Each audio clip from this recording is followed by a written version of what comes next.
Nepal's extended neighborhood is in turmoil once again. By the way, when was the entire region peaceful the last time? Well, I have no idea.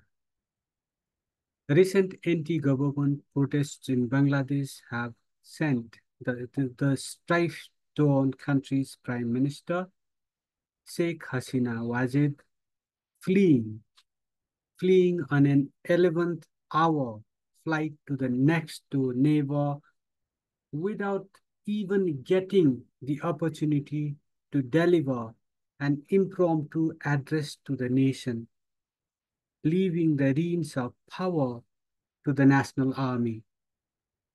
Meanwhile, a caretaker government is taking shape in the country in the wake of the death of hundreds and injuries to thousands, that in a brutal crackdown against the protests that began with the students hitting the streets against generous job quotas for the relatives of the veterans of the 1970 war, the 1971 independence struggle.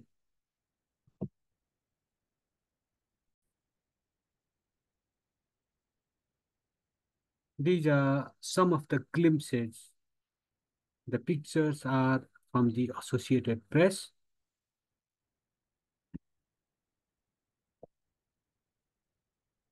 I was talking about the strife-torn Bangladesh, a country in the restive neighborhood of South Asia. There are fears that the turmoil in the South Asian country with a population of around 17 crore people. It's a huge population compared to Nepal, which does not have a population of even 3 crore people. It's around 2 crore 90 lakh people, around that figure. This turmoil in a hugely populous country in South Asia, what does it mean for Nepal? This may lead to a humanitarian crisis marked by the displacement of a large section of the population.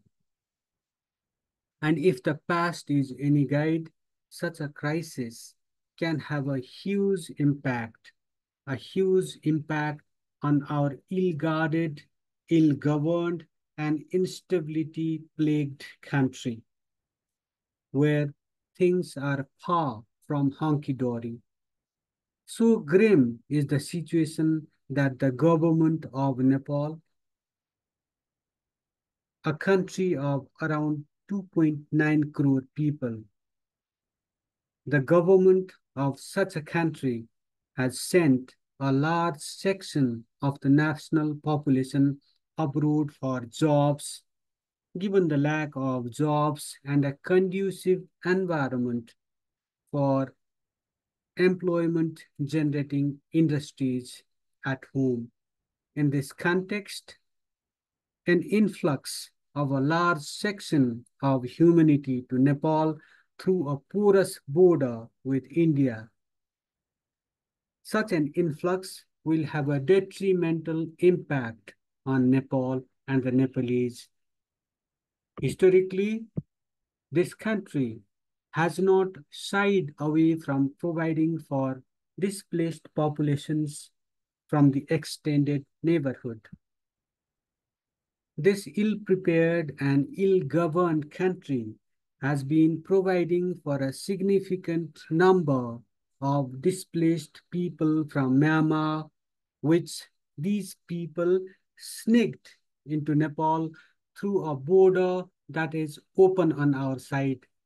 Nepal has provided every possible support to around 1 lakh Nepali-speaking Bhutanese citizens displaced at the whims of a draconian regime, a draconian monarchy in Thimphu, and later pushed into Nepal from India using the latter's border security apparatuses. But as things stand at present, this country, Nepal, is in no position to deal with another humanitarian disaster. Still, in an apparent anathematic move, the government has decided to reopen the Kakadbita border point in the east to allow cross-border movement of three third country nationals between Nepal and India. By the way, India has a 4,000 plus kilometer long border with the strife-torn Bangladesh, and in the wake of a deepening unrest in Bangladesh, India has bolstered border security arrangements on its long border with Bangladesh.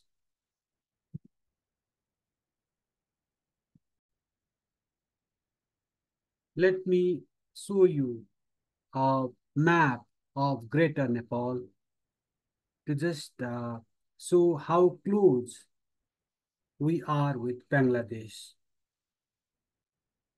From the eastern parts of Nepal, Bangladesh is not that far. It is literally Nepal's next door neighbor. This crisis in Bangladesh has every possibility to become a security headache for Nepal.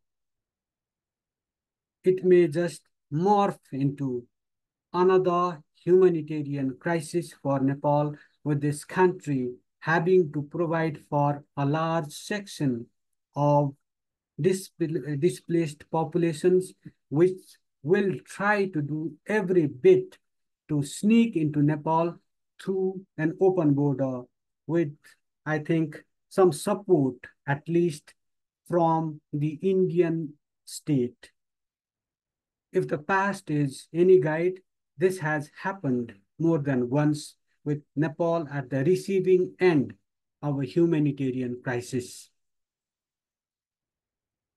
particularly in the case of this Bhutanese refugee crisis.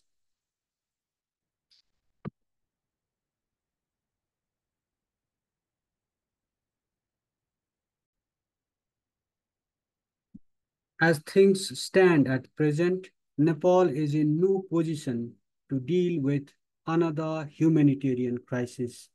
Still, in an apparent anathematic move, the government has decided to reopen the Kakadbita border point in the east. What is the reason behind this move? This is to allow cross-border movement of third country nationals between Nepal and India. India, as I said earlier, shares a long border with Bangladesh, where protests are rife. The government has toppled and the national army has taken over, and Bangladesh is in the process of forming an interim government that is expected to just hold free, fair, and credible elections and usher in the country in a new era. Some have described this struggle, these protests in Bangladesh as the second liberation of the country after its independence from Pakistan. The question is, what spurred this government decision? This decision to reopen a border point shut for 5 years since the 2019 COVID-19 pandemic, even as the country keeps closely watching the recent political developments in another South Asian country. This is anyone's guess, In the officialdom, in the officialese, in the foreign ministry officialese, the government has said that it is closely watching the developments in Pakistan, Bangladesh. But despite this, close watch what made this government to reopen a border point that is quite close to Bangladesh. That is anyone's guess. At the same time, whole lot of developments are taking place in this country.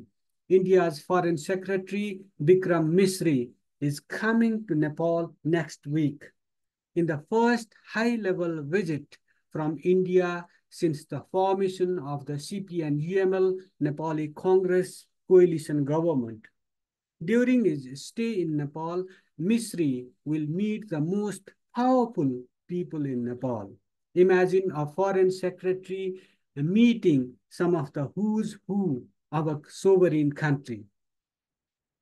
President Ramchandra Paudel, Prime Minister KP Sharma Oli, Foreign Minister Arju Rana Deuba, and of course his counterpart, Nepal's Foreign Secretary Seva Lamsal. Who else enjoys such an unfettered access to the highest echelons of power in Nepal, if not, if not an Indian government official? Can our foreign secretaries, can our secretaries, can our government secretaries even dream of meeting in New Delhi the Prime Minister, the President, the External Affairs Minister, and the National Security Advisor and put forth Nepal's concerns? It's a given that a host of issues, including the developments in Bangladesh, will surely figure in Misri's engagements with the who's who of Nepal.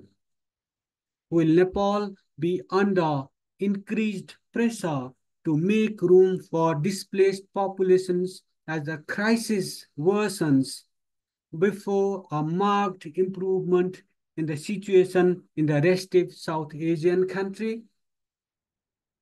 As Nepal will face the pressure to further water down its citizenship provisions in the wake of an unfolding crisis in the neighborhood, as the official dom of both sides won't speak on such a sensitive issue, all that we can do is to make the best guess. Our official dom is so tight-lipped that it has not officially informed about the Indian Foreign Secretary's important upcoming visit to Nepal. Such is the state of democracy in this country. People have the right to know, but only the most powerful of these people have access to such information, I guess. And that is our version of democracy. In summary, keeping a sorry state of affairs in the country in mind, the government should step up security along the borders with India. This to avoid another humanitarian crisis in the country at a time of multiple crises, not only in Bangladesh, but in the extended neighborhood as well, including in Bangladesh's another next door neighbor, Burma, the modern day Myanmar, where the military junta is trying to just rein in a whole lot of rebels, the current rebels in particular.